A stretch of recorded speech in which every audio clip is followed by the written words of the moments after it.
اعوذ باللہ من الشیطان الرجیم بسم اللہ الرحمن الرحیم وَإِذْ أَخَذْنَا مِيثَاقَ بَنِي إِسْرَائِيلَ لَا تَعْبُدُونَ إِلَّا اللَّهَ وَبِالْوَالِدَيْنِ إِحْسَانًا وَذِي الْقُرْبَى وَالْيَتَامَى وَالْمَسَاكِينِ وَقُولُوا لِلنَّاسِ حُسْنًا وَأَقِيمُوا الصَّلَاةَ وَآتُوا الزَّكَاةَ ثُمَّ تَوَلَّيْتُمْ إِلَّا قَلِيلًا مِّنكُمْ وَأَنتُم مُّعْرِضُونَ صدق اللہ العظیم۔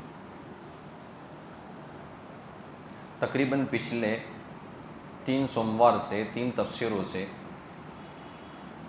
بات چل رہی تھی کہ بنی اسرائیل سے اللہ رب العزت نے جو عہد و پیمان لیا تھا، اس کا تذکرہ اس آیت کریمہ میں اللہ رب العزت نے فرمایا ہے۔ ایک تو اللہ رب العزت کی عبادت، والدین کے ساتھ حسن سلوک۔ آپ کی خدمت میں وہ واقعات بیان کر چکا ہوں کہ اگر والدین بد دعا کر دیوے اپنی اولاد کے لیے تو اولاد کا پھر انجام کیا ہوتا ہے، اور بد دعا تو بندے کو کسی کی بھی نہیں لینی چاہیے۔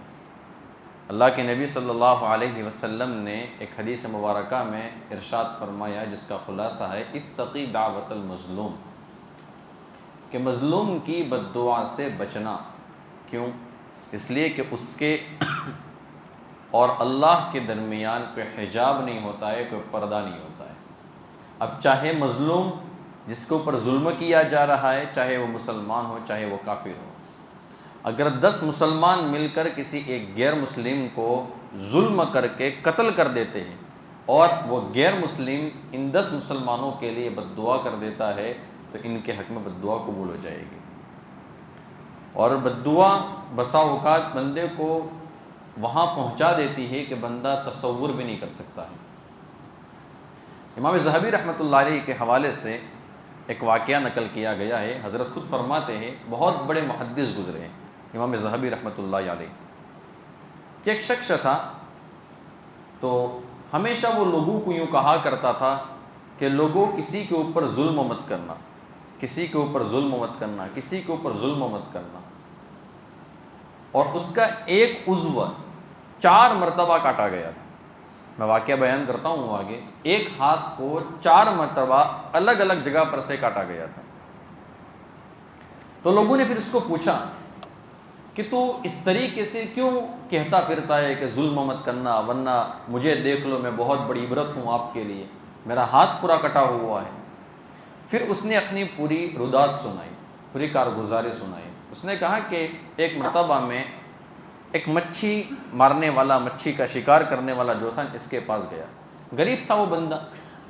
میں نے کہا کہ تو نے مچھی پکڑی ہے تو مجھے دے دے۔ تو اس نے کہا کہ دیکھو میں غریب ہوں، میں اس کو ایسے ہی آپ کو ہدیے کے طور پر نہیں دے سکتا ہوں، مجھے بھی اپنا گھر چلانا ہے، اپنا گزران چلانا ہے، میں اس کو بیچ سکتا ہوں، آپ خرید لو، میں دینے کو کہاں منع کر رہا ہوں۔ اب وہ بندہ طاقتور تھا، بندہ کبھی ظلم کر دیتا ہے تو سزا بہت بھینکر ملتی ہے، آپ واقعے میں سنیں گے۔ تو بندہ کہتا ہے کہ میں طاقتور تھا، وہ کمزور تھا، میں نے اس کو مارا اور ظلم کر کے میں نے اس سے مچھلی چھین لی۔ میں گھر پہ آ رہا تھا تو راستے میں اس مچھلی کا کانٹا میرے انگوٹھے کے اندر چبھ گیا اور مجھے درد ہونا شروع ہوا۔ گھر پہ آنے کے بعد میں نے مچھلی تو ایک طرف پھینک دی اور اپنے انگوٹھے کو لے کر بیٹھ گیا کہ مجھے درد برداشت نہیں ہو رہا تھا۔ پوری رات اس طریقے سے کراہتا رہا اور ایک رات کے اندر جو میرا پورا ہاتھ تھا نا وہ سوج گیا۔ اس زمانے میں جو حکمات تھے، جو اطباء تھے، جو ڈاکٹر تھے، تو میں ان کے پاس گیا۔ انہوں نے کہا کہ آپ اپنا انگوٹھا کٹوا لیں، اگر نہیں کٹوایا تو یہ جو سڑن ہے نا وہ پورے ہاتھ کے اندر پھیل جائے گی اور آپ کو بہت تکلیف اس کے بعد اٹھانی پڑے گی۔ اس بندے نے کہا کہ کاٹ دو۔ اب اس زمانے میں تو کوئی ایسی آج کے زمانے کی طرح ٹیکنالوجی تھوڑی تھی، اور آج کے زمانے کی طرح کوئی سائنس میڈیکل کے اندر کوئی اتنی ایڈوانس نہیں تھی۔ اس زمانے میں تو لوگوں کا انگوٹھا کاٹا جاتا تھا تو بندے کو تکلیف برداشت کرنی پڑتی تھی۔ کوئی آج کے زمانے میں جیسے لوکل انیستھیسیا دے دیا جاتا ہے، جنرل انیستھیسیا دے دیا جاتا ہے، اس زمانے میں کچھ بھی نہیں تھا۔ اس بندے کا انگوٹھا کاٹ دیا گیا، گھر پر آیا، لیکن درد میں ابھی بھی کوئی فرق نہیں پڑا ہے۔ درد بڑھتا ہی جا رہا ہے، بڑھتا ہی جا رہا ہے، بڑھتا ہی جا رہا ہے۔ اس سے پھر برداشت نہیں ہوا، وہ پھر گیا ڈاکٹروں کے پاس. ڈاکٹروں نے کہا کہ آپ کی سڑن آگے بڑھ گئی ہے، اب آپ کو اپنی کلائی تک یہ ہاتھ آپ کو اپنا کٹوانا پڑے گا. کتنی مرتبہ ہوا؟ 2 مرتبہ. تو کہا کہ کاٹ دو، کیونکہ جسم کے اندر سڑن پھیلنے کا اندیشہ تھا، پورا جسم خراب ہو جائے گا. تو دوسری مرتبہ اس نے برداشت کیا اس درد کو، تو اس کا کلائی تک ہاتھ بھی کاٹ دیا گیا. گھر پہ آیا، درد میں کوئی فرق نہیں پڑا، بڑھتا گیا. پھر ڈاکٹروں کے پاس گیا، ڈاکٹروں نے پھر اس کو یہی کہا کہ آپ کو اپنی کوہنی تک یہ ہاتھ کاٹنا پڑے گا. اس نے کہا کہ یہ بھی کاٹ دو. تیسری مرتبہ پھر اس نے درد برداشت کیا اور پھر اس کا ہاتھ کاٹ دیا گیا. لیکن اس کے بعد بھی اس کے درد میں کوئی فرق نہیں پڑا. بالآخر ڈاکٹروں نے یہ کہا کہ آپ اپنا پورا ہاتھ کندھے سے ہی کٹوا لے، ورنہ جو سڑن ہے نا وہ پورے جسم کے اندر پھیل جائے گی. اس بندے نے کندھے تک اپنا ہاتھ کٹوا دیا. اس کے بعد لوگوں نے کہا اس کو کہ آخر بتا کہ تو نے گناہ کیا کیا تھا، ایسا کیوں تیری یہ حالت ہو گئی، کیا وجہ تھی؟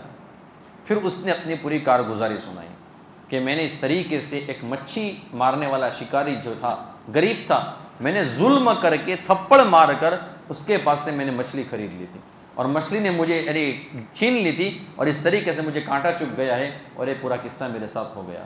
تو لوگوں نے کہا کہ اسی وقت اگر تو معافی مانگ لیتا تو شاید آج یہ انجام تیرا نہ ہوتا، معاملہ کہیں اور جا کر رک جاتا. لیکن ابھی بھی تیرے پاس وقت ہے کہ تو اس مچھی والے کو ڈھونڈ اور جا کر اس کے قدموں میں پڑ جا اور معافی مانگ لے، ورنہ تیرا حشر اس سے بھی زیادہ برا ہونے والا ہے. وہ بندہ ڈھونڈتا رہا مچھی والے کے پاس گیا. اچانک وہ مل گیا، اس کے قدموں میں گر گیا اور کہا کہ بھائی مجھے معاف کر لے، میں تیرے پاس سے مچھلی کو چھین کر گیا اور آج میری یہ حالت ہو گئی. اس لیے کسی کی بد دعا نہیں لینی چاہیے، یہ تو عام بندے کی بد دعا ہے. اگر ماں باپ کا اگر ہم نے دل دکھا دیا ہے اور اگر ماں باپ بد دعا دے دیتے ہیں تو پھر آپ اندازہ لگا لیں کہ پھر اس کا انجام کیا ہوگا. بیوی پر ہم نے ظلم کیا ہے، جان بوجھ کر کیا ہے، اور بیوی نے اگر ہمارے لیے بد دعا کر دی ہے تو پھر ہمارا انجام کیا ہوگا. اور یاد رکھے ہم ماں باپ ہیں تو پھر یہ نہیں سمجھنے کا ہم اولاد کو کچھ بھی کر سکتے ہیں. اللہ رب العزت، اللہ کے نبی صلی اللہ علیہ وسلم نے فرما دیا ہے کہ اولاد اگر ماں باپ ظلم بھی کرے تو اولاد کو بدلہ لینے کا حق نہیں ہے. اب چلو اولاد کو ستاتے رہو، جان بوجھ کر ان کے اوپر ظلم کرتے رہو. یاد رکھنا ہم اپنی اولادوں کے مالک نہیں ہیں، اپنی اولادوں کے ٹرسٹی ہیں. ہمیں دیکھ بھال کے لیے اپنی اولادیں دی گئی ہے، ہم ان کے مالک نہیں ہیں کہ ہم جو چاہیں ان کے ساتھ کریں. یاد رکھیں. پھر اس بندے سے پھر اس نے معافی مانگی اور اس نے کہا کہ مجھے صرف ایک بات بتا دے کہ تو نے میرے لیے بد دعا کیا کی تھی. بس ختم ہو گئی بات. اس نے معاف کر لیا. اس نے کہا کہ میں نے تیرے لیے یہ بد دعا، اتنی بد دعا خالی کی تھی کہ اللہ میں کمزور ہوں، یہ طاقتور ہے، اب تو اس سے تو نمٹ لے، اب تو اپنی قدرت دکھا لے اور اس سے انتقام لے لے. بس ختم ہو گئی بات. اس ایک مچھلی کو ظلم کرنے کی وجہ سے، ظلم کے ذریعے سے لینے کی وجہ سے اس بندے کا پورا ہاتھ کاٹ دیا گیا اور 4 مرتبہ اس کو تکلیف دی گئی، 4 مرتبہ اس کو درد دیا گیا. کیوں؟ کسی مظلوم کی بد دعا لے لی. اور آج ہمارا حال کیا ہے؟ مچھلی تو چھوڑے، ہم نے تو سگے بھائیوں کی، سگی بہنوں کی، ہم نے تو ملکتوں کی ملکتیں دبا کر رکھی ہیں. اور پھر تمنا کیا کرتے ہیں؟ میرے گھر میں حالات درست ہونے چاہیے، بیماریاں نہیں ہونی چاہیے. یہ کبھی نہیں ہو سکتا. ظلم کیا ہے میرے دوستوں تو دنیا کے اندر بھگتنا پڑے گا. اس لیے ابھی بھی ہمارے پاس وقت ہے کہ دنیا کے اندر ہم نے اگر کسی کو پر ظلم کیا ہے تو معافی مانگ لے اور معاملہ ختم کر لے، ورنہ یا تو دنیا میں بھگتنا پڑے گا ورنہ آخرت میں تو پھر بندے کو بھگتنا ہی پڑتا ہے. اب یہ تو میں نے واقعہ سنایا ظلم کے اوپر. اب اگر والدین نیک ہوتے ہیں اور اپنی اولاد کے لیے اگر کوئی نیک عمل کرتے ہیں تو پھر اس کا فائدہ بھی بہت ہوتا ہے. اس کے اوپر میں 2 واقعات آپ کو سنا دیتا ہوں. مولانا محمد نعمان دامت برکاتہم نے نزہۃ المجالس کے حوالے سے اپنی کتاب میں ایک واقعہ لکھا ہے. بنی اسرائیل کے اندر ایک عورت تھی، حضرت عیسیٰ علیہ السلام کے زمانے کی بات ہے. ایک عورت تھی، وہ نماز پڑھ رہی تھی اور چھوٹا سا بچہ پاس میں کھیل رہا تھا. تو شیطان ایک عورت کی شکل کے اندر اس عورت کے پاس آیا اور آ کر کہتا ہے کہ تیری روٹیاں جل رہی ہے تو نماز کو توڑ دے. تو اس نے نماز نہیں توڑی. شیطان نے شرارت کی، اس نے اس کے بچے کو، جو چھوٹا سا معصوم سا بچہ تھا، جا کر شیطان نے اس کو چولہے میں ڈال دیا. پھر بھی اس نے اپنی نماز نہیں توڑی. نمازیں کیسی تھیں ان کی؟ نماز اس نے نہیں توڑی. جب اس کا شوہر گھر میں آیا نا تو عجیب منظر دیکھتا ہے کہ اس کا چھوٹا سا بچہ ہے، چولہے کے اندر وہ پڑے پڑے کھیل رہا ہے، اور جو چنگاریاں تھی، جو انگارے تھے، جو شعلے تھے، اللہ رب العزت نے ان شعلوں کو اس کے لیے موتی بنا دیا ہے اور اس کے ذریعے سے کھیل رہا ہے۔ جب اس واقعے کی جب اطلاع حضرت عیسیٰ علیہ نبی علیہ الصلوۃ والسلام کو دی گئی اور جب پتہ چلا تو حضرت عیسیٰ علیہ الصلوۃ والسلام نے اس عورت کو بلایا اور کہا کہ اچھا ایک بات بتا، تیری کرامت تو ہم نے دیکھ لی کہ تیرا بچہ انگارے میں کھیلتا رہا اور اس کو کچھ بھی نہیں ہوا، تیرے اعمال کیا تھے؟ تو کیا عمل کرتی تھی؟ اس نے کہا کہ میرے 3 اعمال تھے اور یہ عمل ہم کو بھی کرنے چاہیے۔ پہلا عمل میرا یہ ہے کہ جب بھی میرا وضو ٹوٹ جاتا ہے نا تو میں فوراً وضو کر لیتی ہوں اور 2 رکعت نفل نماز پڑھ لیتی ہوں۔ میرا پہلا عمل تو یہ ہے۔ دوسرا عمل میرا یہ ہے کہ کوئی بھی حاجت مند، ضرورت مند بندہ میرے پاس کسی ضرورت کی وجہ سے آتا ہے اور اس کی ضرورت پوری کرنے میں اللہ کی رضا ہوتی ہے تو میں فوراً اس کی ضرورت کو پوری کر لیتی ہوں۔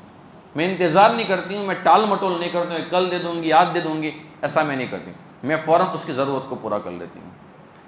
اور تیسرا عمل میرا یہ ہے کہ میں زندہ لوگوں کی تکلیفوں کو اس طریقے سے برداشت کرتی ہوں جیسے کہ مردہ لوگ کیا کرتے ہیں۔ یعنی کوئی انسان مر گیا ہے اور اگر اس بندے کو کوئی بندہ تکلیف دیتا ہے، چاہے زبان کے ذریعے سے چاہے ہاتھ کے ذریعے سے، تو وہ مردہ کبھی بھی ریئیکٹ نہیں کرتا ہے، کوئی ایکشن اس کے اندر نہیں لیتا ہے۔ کیوں؟ وہ برداشت کر رہا ہے۔ اگر اس کو پتہ ہے تب بھی برداشت کر رہا ہے، نہیں پتہ ہے تب بھی وہ برداشت کر رہا ہے۔ تو میں زندہ لوگ اگر میرے اوپر ظلم کرتے ہیں تو میں ان کے ساتھ ایسا ہی برتاؤ کرتے ہوں، میں بالکل برداشت کر لیتی ہوں اور انتقام نہیں لیتی ہوں۔ یہ تین عمل ہیں میرے پاس کہ ان 3 عمل کی وجہ سے اللہ رب العزت نے مجھے اتنا بڑا ولایت کا درجہ عطا فرما دیا۔ ماں اگر نیک ہوتی ہے، ماں اگر صدقہ کرتی، اپنی گھر کی خواتین کو ہم بتایا کرے کہ تم روزانہ 5-10 روپے صدقے دیا کرو، اللہ رب العزت اس کی وجہ سے بلاؤں کو ٹال دیتا ہے۔ اور نفلی جو صدقات ہوتے ہیں میرے دوستوں، وہ تو ہم مسجد میں بھی ڈال سکتے ہیں۔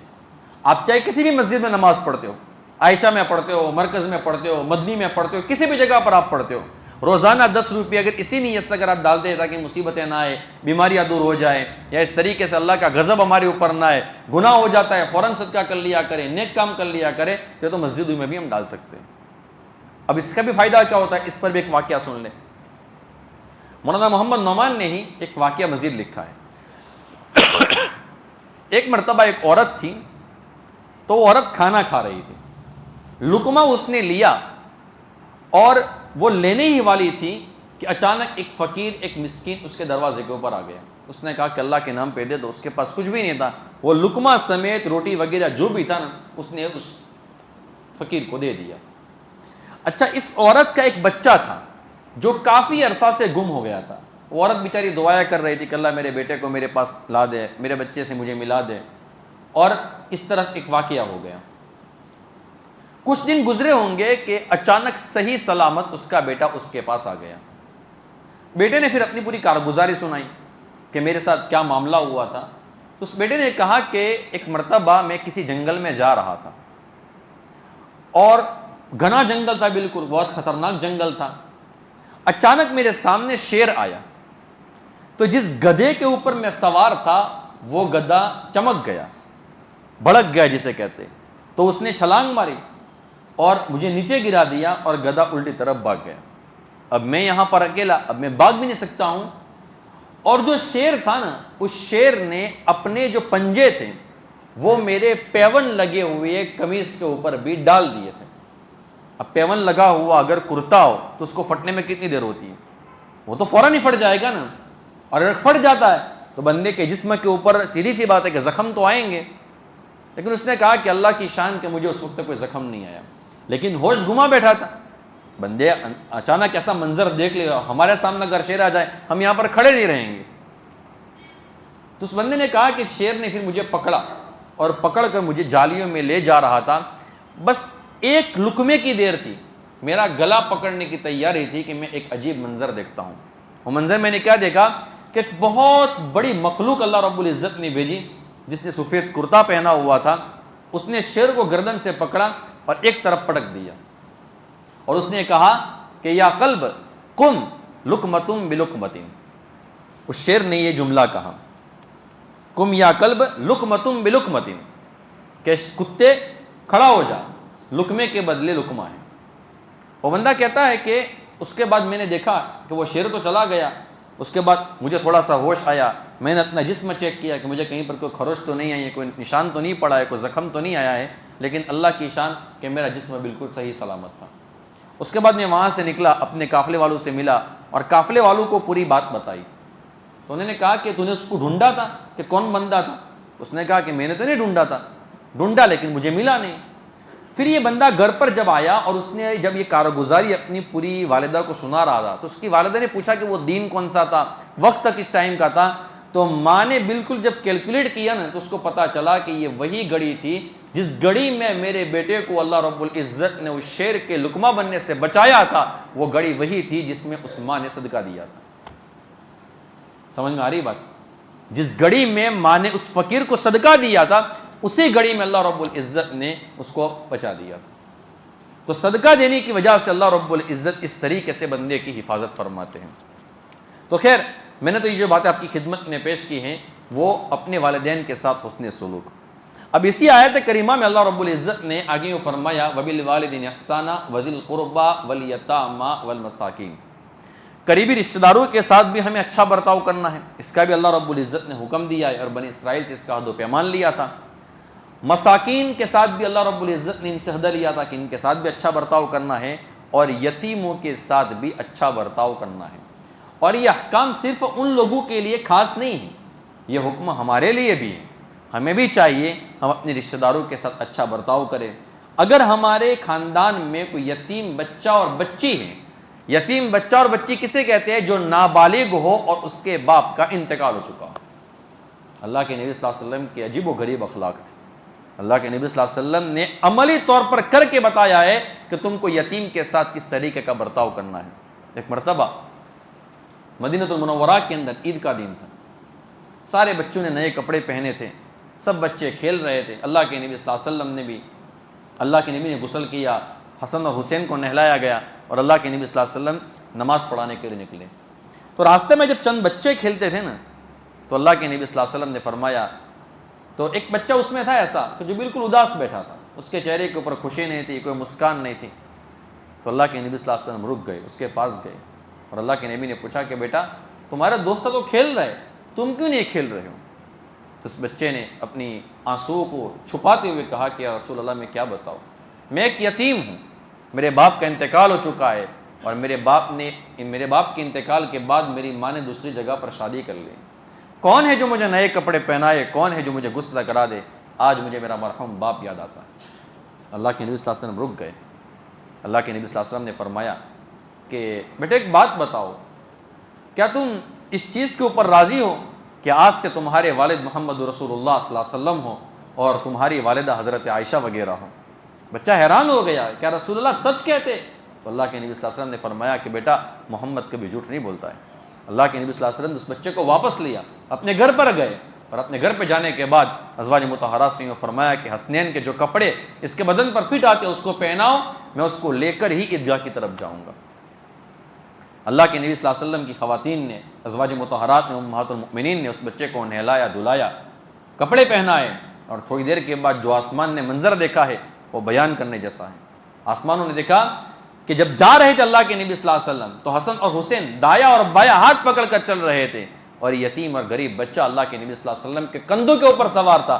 اور جب اپنے دوستوں کے پاس سے وہ بچہ جب گزرا ہے نا تو اس بچے نے کہا کہ دوستو دیکھو، آج اللہ رب العزت نے مجھے ایسا باپ دیا ہے نہ اس سے پہلے کسی کو دیا ہے، نہ قیامت تک اس کے بعد کبھی کسی کو ملے گا۔ اللہ کے نبی صلی اللہ علیہ وسلم کے ایسے اخلاق تھے۔ اور آج ہمارا حال کیا ہے؟ اگر ہمارے پاس، ہماری انڈر میں، ہمارے ہاتھ کے نیچے اگر کوئی یتیم بچہ اور بچے اگر پرورش پا رہی ہے، اس کے باپ کا انتقال ہو چکا ہے، ماں ہے نہیں ہے، دوسری جگہ پر شادی کر لی ہے، کوئی بھی مسئلہ ہو، لیکن ہم کیا کرتے ہیں؟ اس بچے کا حق مان لیتے ہیں، اس کے باپ کے حق میں جو ملکیت آتی ہے ہم اس کو پورا حصہ نہیں دیتے۔ اور اسی طریقے سے بچیوں کا معاملہ ہے، اور اللہ کے نبی صلی اللہ علیہ وسلم نے مستقل یتیموں کے احکام بیان فرمائے، روایت اللہ کے نبی صلی اللہ علیہ وسلم نے بیان فرمائی ہے۔ میں آخر میں ایک واقعہ بھی بیان کروں گا کہ اگر کوئی بندہ یتیموں کا خیال رکھتا ہے، تو کیسا اللہ رب العزت انعام بھی دیتا ہے۔ اب کچھ روایت ہے، صحیح بخاری میں روایت موجود ہے، سہل بن سعد رضی اللہ تعالیٰ عنہ راوی حدیث ہے، فرماتے ہیں اللہ کے نبی صلی اللہ علیہ وسلم نے ایک مرتبہ ارشاد فرمایا کہ یتیم کی کفالت کرنے والا جنت میں اور وہ اس طریقے سے اکٹھے ہوں گے، اور اللہ کے نبی صلی اللہ علیہ وسلم نے اپنی انگلیوں سے اس طریقے سے اشارہ کر کے فرمایا، اگر ہم کسی یتیم بچے اور بچی کی پرورش کرتے ہیں تو یہ سمجھ لینے کا کہ اللہ کے نبی صلی اللہ علیہ وسلم کے ساتھ میدان محشر میں ہم اتنے قریب ہوں گے، یعنی بہت زیادہ قریب بتانا مقصود ہے۔ اب کوئی بندہ کسی یتیم کو اپنے کھانے میں شریک کرتا ہے، یہ نہیں کہ وہ اپنا رشتہ دار ہو، کوئی بھی یتیم ہو۔ آج دیکھو نا، کوئی بچہ ہوتا ہے نا، یتیم ہوتا ہے نا، تو اس کی طرف کوئی دیکھ بھال نہیں کرتا ہے، لوگ اس کو ڈانٹتے ہیں۔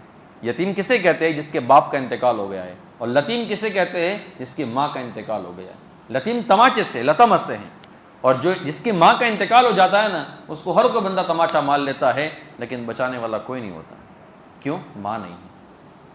تو روایت موجود ہے، حضرت عبداللہ ابن عباس رضی اللہ تعالیٰ عنہما سے مروی، اللہ کے نبی صلی اللہ علیہ وسلم نے فرمایا کہ مسلمانوں میں جو کسی یتیم کو اپنے ساتھ کھانے میں شریک کرے، اللہ تعالیٰ اس کو یقیناً جنت میں داخل فرمائیں گے، مگر یہ کہ وہ کوئی ناقابل معافی گناہ نہ کرے، یعنی ایسا گناہ اس نے کر لیا ہے کہ جو معاف نہیں ہو سکتا۔ جیسے کہ بندہ شرک کر کے مرا ہے تو پھر اس کو جنت نہیں ملے گی، چاہے اس نے یتیم کو رکھا ہو، لیکن اگر کسی بندے نے شرک نہیں کیا ہے اور اگر اس طریقے سے یتیم کو اپنے ساتھ کھانے میں شریک کرتا ہے تو اللہ رب العزت اس بندے کو ضرور جنت میں داخلہ عطا فرمائیں گے۔ معجم طبرانی میں روایت موجود ہے، حضرت عبداللہ ابن عمر رضی اللہ تعالیٰ عنہما راوی حدیث سے اللہ کے نبی صلی اللہ علیہ وسلم نے ارشاد فرمایا کہ اللہ تعالیٰ کے تمام گھروں میں سب سے زیادہ پسندیدہ گھر کون سا ہے؟ جس میں کسی یتیم کی عزت کا خیال رکھا جاتا ہو، جس میں کسی یتیم کی عزت کا خیال رکھا جاتا ہو۔ یتیم ہے، یہ بہت کڑوا گھونٹ ہے، بہت کڑوا گھونٹ ہے۔ اور اب بزرگان دین کی اگر زندگی اگر آپ اٹھا کر دیں کہ بھی وقت نہیں ورنہ میں واقعات بتا دا کہ جن بزرگوں کے اللہ رب العزت ان کو مقام اور مرتبہ دیا ہے نا، اکثروں کے والد کو اللہ رب العزت نے اٹھا دیا ہے، باپ سے ان کو محروم رکھا ہے، یتیمی کا گونٹ پیا ہے، پھر اللہ رب العزت نے ان کو ایسا تاج پہنایا ہے نا کہ جو بادشاہوں کے پاس بھی نہیں ہوتا ہے۔ یتیم ایسی چیز ہے۔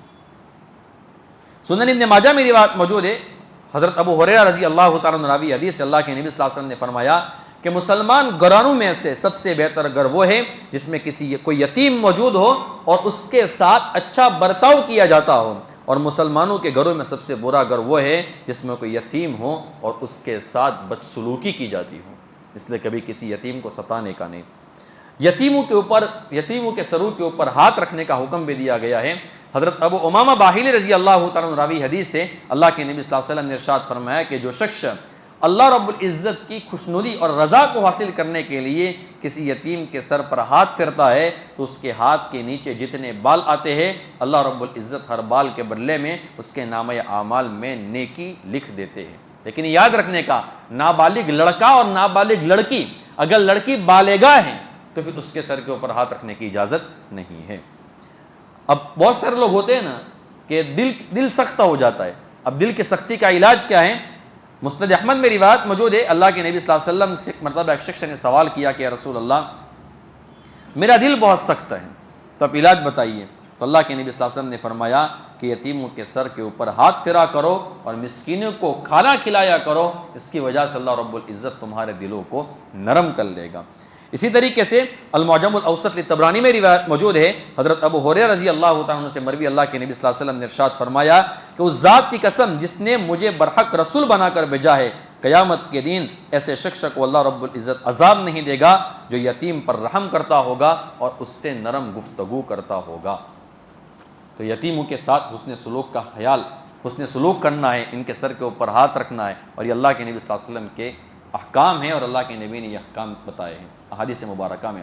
اب اسی طریقے سے مساکین کے ساتھ بھی ایک مرتبہ اللہ کے نبی صلی اللہ علیہ وسلم نے دعا مانگی۔ کیا دعا مانگی؟ اللہم احینی مسکینا وامیتنی مسکینا واحشرنی فی زمرۃ المساکین یوم القیامہ۔ جامع ترمذی میں روایت موجود ہے، اللہ کے نبی نے فرمایا کہ اللہ مجھے مسکین ہونے کی حالت میں زندہ رکھنا، مسکینی کی حالت میں دنیا سے اٹھانا، اور مسکین قیامت کے دن مسکینوں کے گروپ کے اندر میرا حشر فرمانا۔ تو حضرت عائشہ صدیقہ رضی اللہ تعالیٰ عنہا نے اللہ کے نبی صلی اللہ علیہ وسلم سے پوچھا کہ رسول اللہ آپ ایسی دعا کیوں مانگ رہے ہو؟ تو اللہ کے نبی نے فرمایا کہ مسکین لوگ مالدار لوگوں سے 40 سال پہلے جنت میں داخل ہوں گے۔ اور اللہ کے نبی صلی اللہ علیہ وسلم نے فرمایا کہ عائشہ کسی بھی مسکین کو خالی ہاتھ نہ بھیجنا، اس کے لیے خواہ تمہیں کھجور کا ایک ٹکڑا ہی کیوں دینا پڑے۔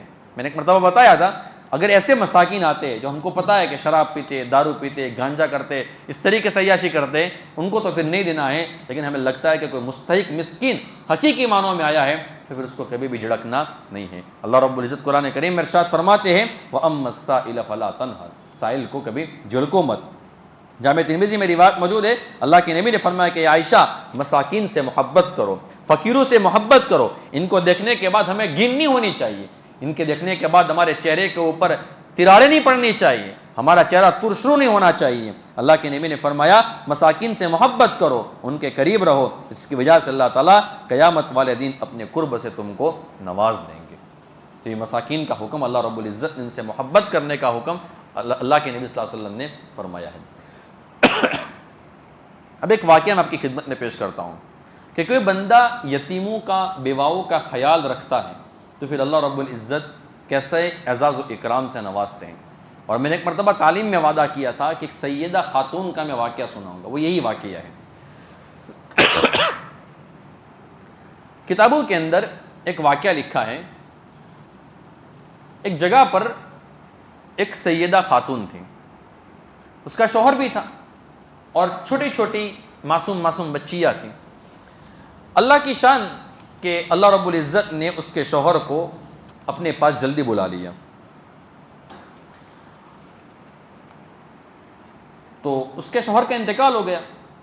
اب عورت کرتی تو کرتی کیا، سیدہ تھی، اللہ کے نبی صلی اللہ علیہ وسلم کی آل اولاد میں سے تھی، حضرت علی رضی اللہ تعالیٰ عنہ کے خاندان سے تعلق رکھتی تھی۔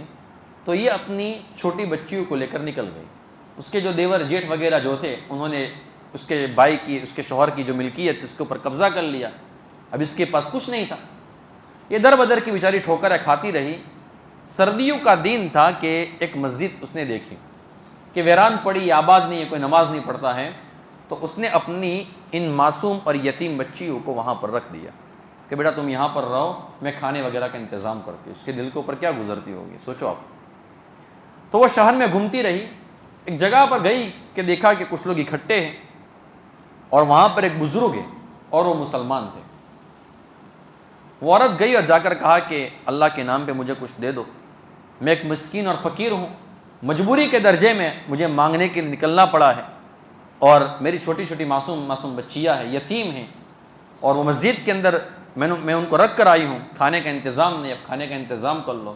پھر اس نے کہا کہ میں سیدہ ہوں، اس کا بھی تو آپ لاج رکھ لو، میں اللہ کی نبی صلی اللہ علیہ وسلم کی اولاد میں سے ہوں، حضرت علی کی خاندان سے میں تعلق رکھتی ہوں، اس کی تو آپ لاج رکھ لو، مجھے کچھ دے دو۔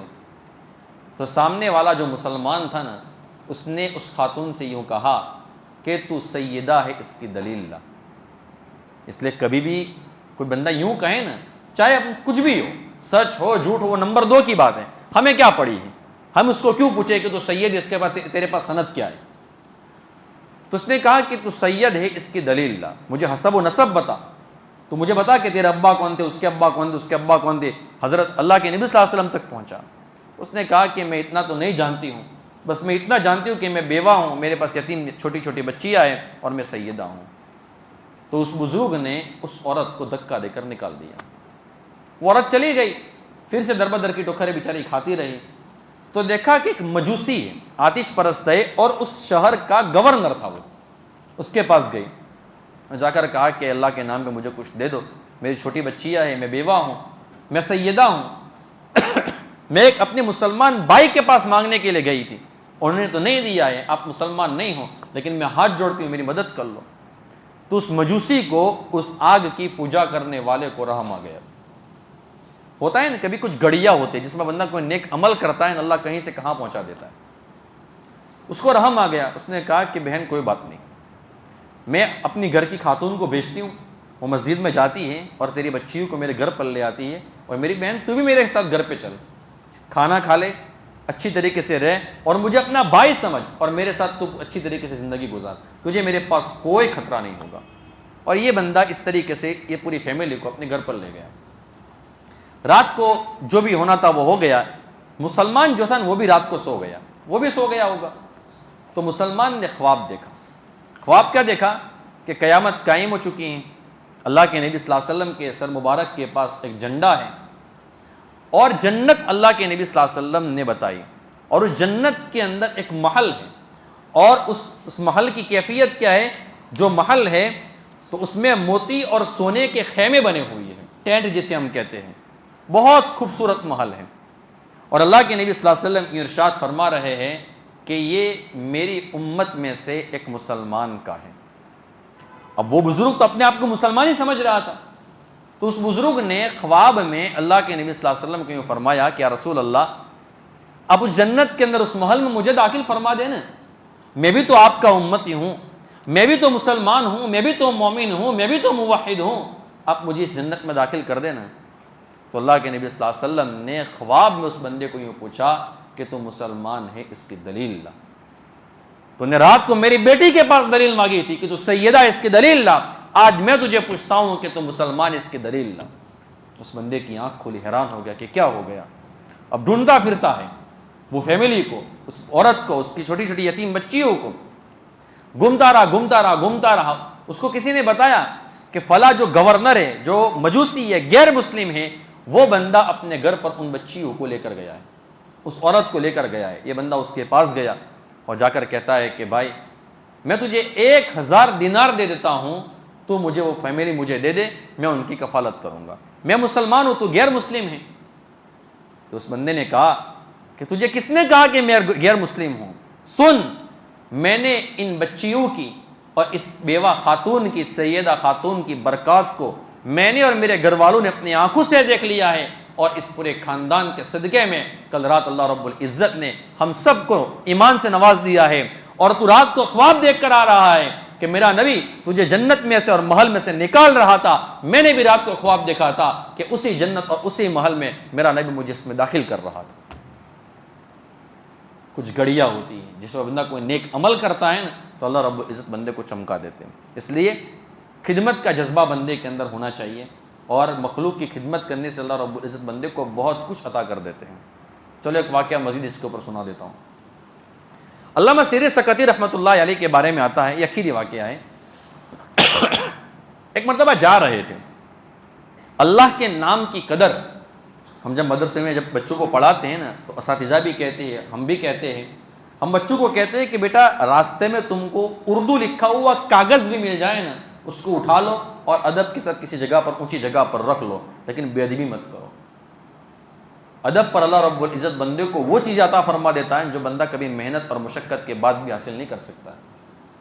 تو علامہ سیری سکتی رحمۃ اللہ علیہ جا رہے تھے، تو راستے میں ایک شرابی ملا، اور شراب کے نشے میں تھا، بے ہوشی کے عالم میں تھا، اور وہ اللہ کا نام لے رہا تھا۔ حضرت سیری سکتی کو رحم آ گیا اس کے اوپر کہ یار تو نے شراب پی ہے ناپاکی کی حالت میں، اور اس پاک ذات کا نام لے رہا ہے، چل میں ایک کام کرتا ہوں، میں اس کا چہرہ دھلا دیتا ہوں۔ بہت بڑے اللہ والے گزرے ہیں، اس کا چہرہ دھلایا، اس کا منہ صاف کیا۔ جب اس بندے کو ہوش آیا نا، تو اس بندے سے لوگوں نے کہا کہ تجھے پتہ ہے علامہ سیری سکتی رحمۃ اللہ علیہ آئے تھے اور تیرا چہرہ دھلا کر گئے ہیں۔ تو اس بندے نے اپنے آپ کو کہا کہ ملعون تو کیا کر رہا ہے؟ اب تو سیری سکتی رحمۃ اللہ علیہ جیسے لوگوں کو بھی پتہ چل گیا کہ تو شراب پیتا ہے، اب تو توبہ کر لے۔ اس بندے کے دل میں احساس پیدا ہو گیا، گھر پہ چلا گیا، معاملہ ختم ہو گیا۔ علامہ سیری سکتی رحمۃ اللہ علیہ جب رات کو سو گئے نا، تو کوئی خواب دیکھا، اور اس خواب میں کوئی کہنے والا یوں کہہ رہا تھا کہ سری، تم نے شرابی کو ہماری خاطر اس کا منہ دھو دیا، اور ہم نے تمہاری وجہ سے اس کو پاک اور صاف کر دیا۔ علامہ سیری سکتی رحمۃ اللہ علیہ جب اٹھے تو اور تہجد کے وقت جب مسجد میں گئے نا، تو دیکھا کہ مسجد کے اندر وہی شرابی تہجد پڑھ رہا تھا، نفل نماز پڑھ رہا تھا۔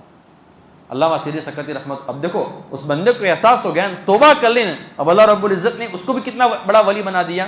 علامہ سیری سکتی رحمۃ اللہ علیہ نے اس کو پوچھا کہ اللہ رب العزت نے تجھے اتنا بڑا مقام اور مرتبہ کیسے دے دیا؟ کل تو شراب پی رہا تھا اور آج تیرے پاس تیری یہ حالت ہے۔ تو اس بندے نے کہا کہ کیوں مجھے پوچھ رہے ہو؟ آپ سب کچھ جان کر تو میرے پاس آ رہے ہو۔ یعنی جو خواب حضرت سیری سکتی رحمۃ اللہ علیہ دیکھ چکے تھے نا، وہ خواب وہ شرابی بھی دیکھ چکا تھا، جو تائب بن کر تہجد کی نفل نماز پڑھ رہا تھا۔ تو یہ چیزیں ہیں میرے دوستوں۔ تو میں نے یتیموں کے اوپر بات کی، مسکینوں کے اوپر بات کی، اب آئندہ میں انشاءاللہ واقعات آئیں گے اور اس طریقے سے نماز، زکوٰۃ وغیرہ پر بات ہوگی۔ ہم سب دعا کرتے اللہ رب العزت سے کہ اللہ تبارک و تعالی ہم تمام کو ان جو باتیں بتائی گئی ہے اس کے اوپر کہنے سے یعنی کہنے سننے سے زیادہ عمل کرنے کی توفیق عطا فرمائے۔